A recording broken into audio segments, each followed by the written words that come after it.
Muy buenos días a la audiencia de Paraguay Eterno, la historia del Paraguay como nunca te la contaron, y hoy en el campamento Cerro León venimos para compartir con todos ustedes el estado actual de estas edificaciones que forman parte de un monumento histórico nacional que debe ser preservado y valorado en toda su extensión. Para hablar de esto justamente estoy en compañía del señor Luis Saldívar. Él es nieto del arquitecto Tomás Romero Pereira, quien había donado este predio de 9 hectáreas que comprende el campamento en el año 1965. Muy buenos días, don Luis, ¿cómo estás? Buen día, ¿cómo te va? Todo bien, por suerte. Todo bien, muy agradecido por la oportunidad de encontrarnos hoy aquí y bueno, compartir con toda la audiencia de Paraguay Eterno cómo se encuentra este lugar que importa de sobremanera a todos aquellos que valoramos la historia nacional. Si primeramente nos podés comentar dónde nos encontramos en este momento. Y en este momento estamos en el patio de lo que fue el campamento de la casa del Mariscal López. Este es el patio, que después, muchos años después, fue el patio de mi abuelo y después donó.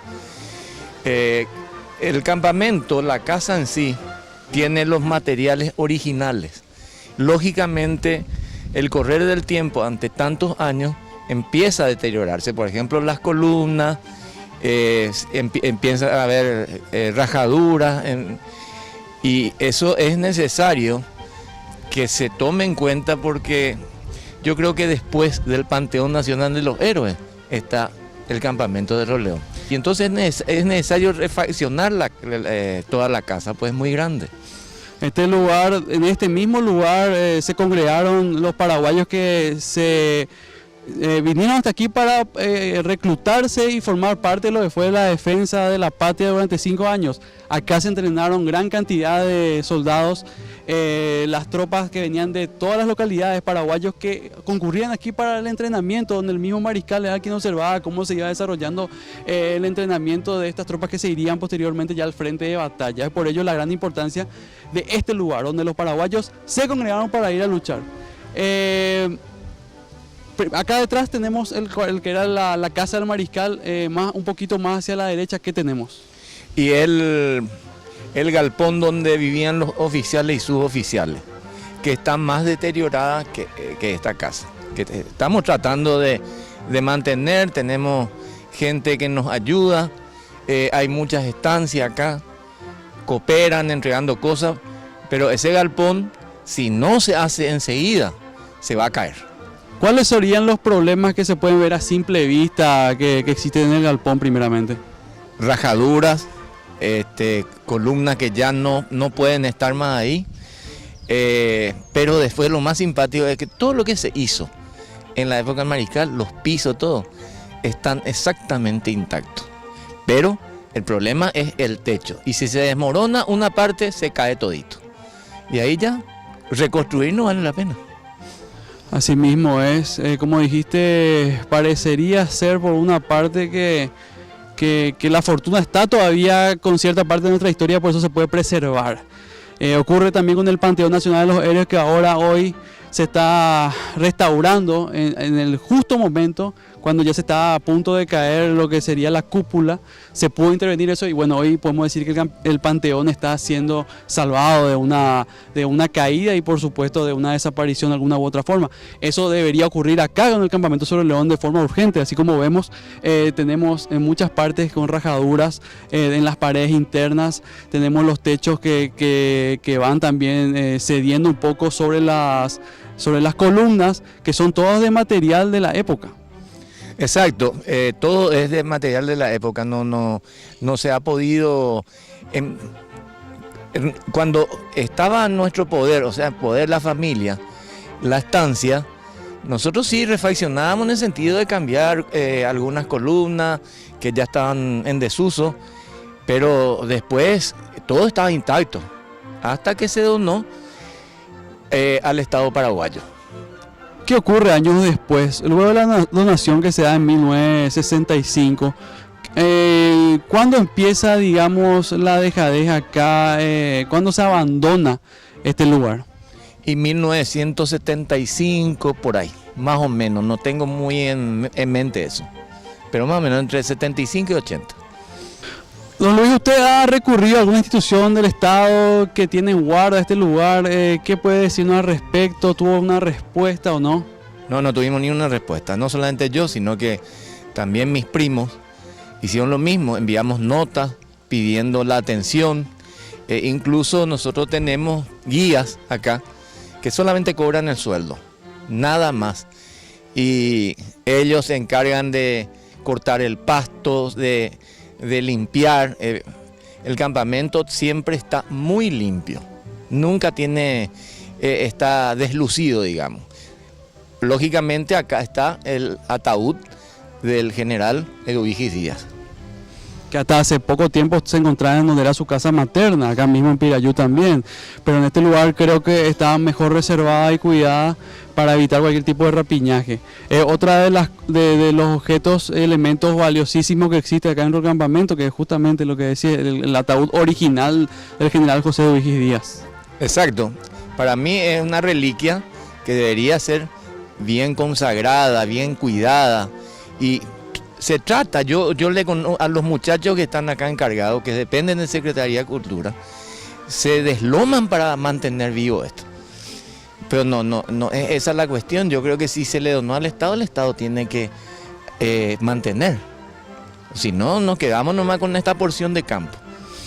Claro, de repente muchas familias en su momento que tenían propiedades donde ocurrieron sitios históricos, o lugares que eran directamente monumentos históricos por lo que representaban esos edificios, optan por donar al Estado. A veces parecería ser que una mejor solución sería tener en protección esos lugares, en guarda esos lugares de forma privada.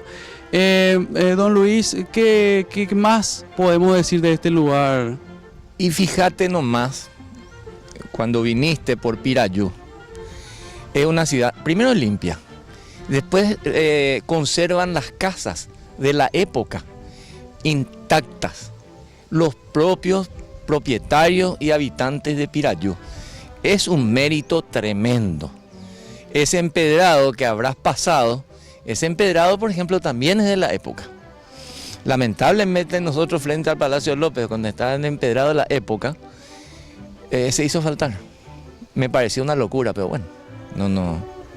Lastimosamente también, como decía, algunas intervenciones poco felices sobre el patrimonio histórico nacional producen lo que hoy vemos, ¿verdad? Ese vacío que de repente hay cuestiones que podemos ver en fotos y ya no son más elementos tangibles, como lo decís, ese empedrado frente al Palacio de Gobierno también, que posteriormente en los años 90 fue recapado, digamos, y se puso asfalto encima.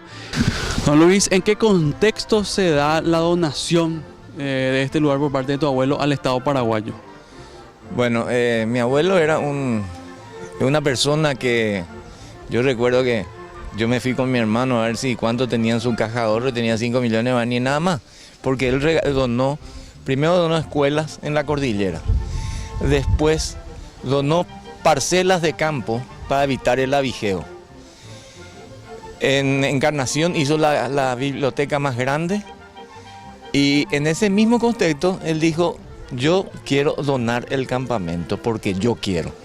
Y nadie le podía discutir. Cuando se le metía algo en la casa no se le podía discutir. Y logró donar y se cuidó bastante. Pero últimamente, lamentablemente, nosotros no tenemos la capacidad como para mantener siempre esto. Ese es el contexto por el cual él se basaba. Yo digo, no es porque sea mi abuelo, pero era un patriota, lo demostró en el Chaco, lo demostró en las guerras que tuvo. Siempre fue un patriota. Recordemos también que esta gran propiedad primeramente fue obviamente comprada por empresarios brasileros. Posterior a la Guerra Grande estuvo ocupada prácticamente por 10 años por tropas brasileras. Posteriormente esto se vendió y luego lo adquiere ya una familia, la familia Palmerola, y luego pasa a la propiedad de su abuelo. Sí, exactamente, así mismo. La familia Palmerola era la que tenía, después de la empresa esta brasileña, que terminaba prácticamente la contienda de la Triple Alianza, que la verdad que no fue muy agradable lo que hicieron, ¿verdad? Pero bueno, él hizo el camino, el enripiado, este es un camino de todo terreno, no porque llueva se va a trancar, no porque tiene enripio. Y todo a pulmón hizo una represa un poco más al otro lado. Y bueno, siempre donar era su ley. La producción de la zona prácticamente se basa en lo que es la producción agrícola. Sí, por supuesto. Mucho es, si te fijaste al venir, muchos están plantando eucalipto, que también es rentable hoy día. Agrícolamente no es tan buena la tierra porque es muy arcillosa, pero sí, hay mandioca, un montón de productos que no se comercializan, sino que se entrega a la gente. Para el autoconsumo, por supuesto. Exacto. El acceso, como dijiste, que ya es de la época, está en muy buen estado. Lo que faltaría también aquí es que las instituciones a quienes les corresponde el cuidado y preservación de los lugares históricos es que se pongan la señalética, las señales para poder llegar a este lugar sin ningún tipo de problemas. Obviamente eso tiene mucho que ver con lo que es el turismo interno también, la promoción de la ciudad. Este lugar debería ser de encuentro, de reunión de los paraguayos, así como Cerro Corá, así como Acostañú, así como Pirehuí mismo, que son lugares donde ocurrieron hechos históricos de gran relevancia y que nos marcaron como nación. El campamento Cerro León debería ser visitado por todos los paraguayos alguna vez en la vida, por lo menos. Bueno, don Luis, te agradezco muchísimo por este tiempo. Y bueno, esperemos que por supuesto las autoridades se hagan eco de esta situación a fin de que se puedan tomar las medidas respectivas para el caso de proteger el campamento Cerro León, que no sea posteriormente tarde y que nos estemos lamentando ya por la pérdida de este lugar tan valioso de la historia nacional y de toda la nación paraguaya. Claro. Al agradecerte la visita primero, ¿verdad? Yo quería mencionarte de que es cuestión de ver las grietas. Y cuando quieran, las puertas de este campamento están abiertas.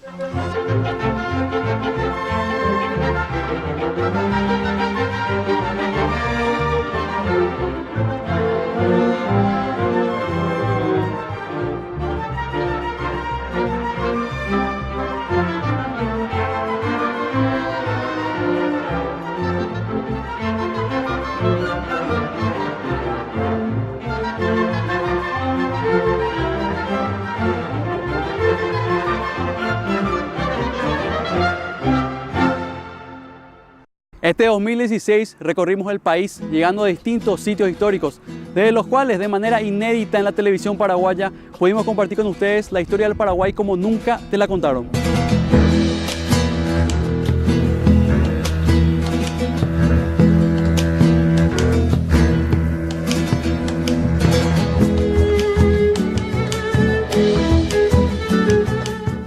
Al iniciar el año emprendimos un largo viaje hasta el altar de la patria, Cerro Corá, donde se dio fin a la Guerra Grande con la muerte del mariscal Francisco Solano López, extinguiéndose para siempre el Paraguay del ayer, de Francia y de los López.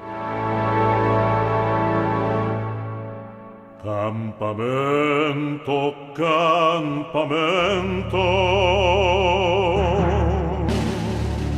amoite Cerro Corape. Fuimos hasta Cerro Mbae, donde acamparon las tropas de Manuel Belgrano, quienes en su intento de conquistar la provincia del Paraguay fueron derrotadas por las tropas criollas el 19 de marzo de 1811 en la batalla de Paraguarí.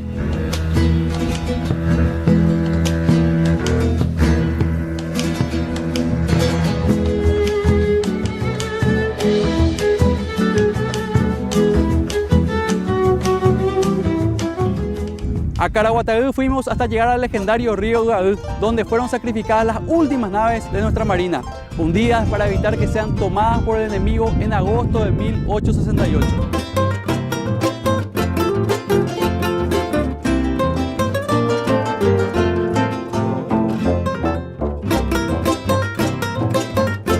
Acercamos a la ciudadanía el progreso de los trabajos de la restauración del Panteón Nacional de los Héroes, uno de los edificios más emblemáticos de nuestro país, monumento nacional de gran significación histórica que guarda las cenizas de nuestros héroes.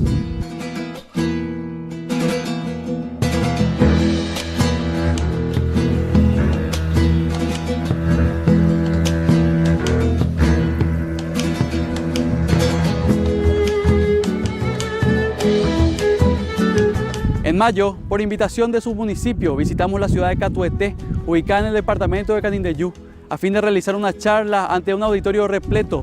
Tuvimos la oportunidad de compartir nuestra historia a estos compatriotas que se encuentran tan alejados de la capital y con tantas ganas de conocer más de su historia. Por el mes de la paz del Chaco, rendimos un homenaje a nuestros abuelos excombatientes desde el mismo cuartel de la Victoria, contando la historia del lugar y de aquella guerra donde nuestros soldados heroicamente salvaron a la patria de la mutilación y la deshonra.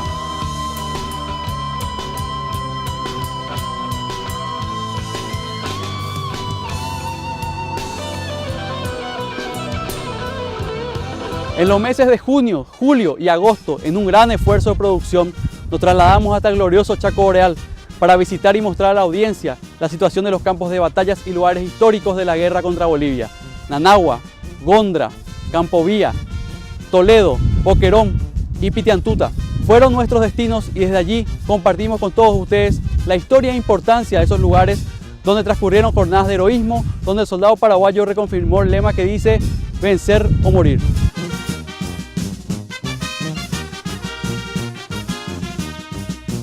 A 150 años de la mayor victoria de nuestras armas, visitamos Curupaití para llevarte desde las legendarias trincheras todo lo vivido en aquella gloriosa jornada. Y para terminar, nuestro inmenso agradecimiento a toda la fiel audiencia que nos ha acompañado semana tras semana en estos 2 años. Y por supuesto, a nuestros invitados, quienes con su conocimiento han enriquecido este espacio y a través de ellos pudimos llevar la historia del Paraguay a todos ustedes como nunca te la contaron. ¡Hasta pronto!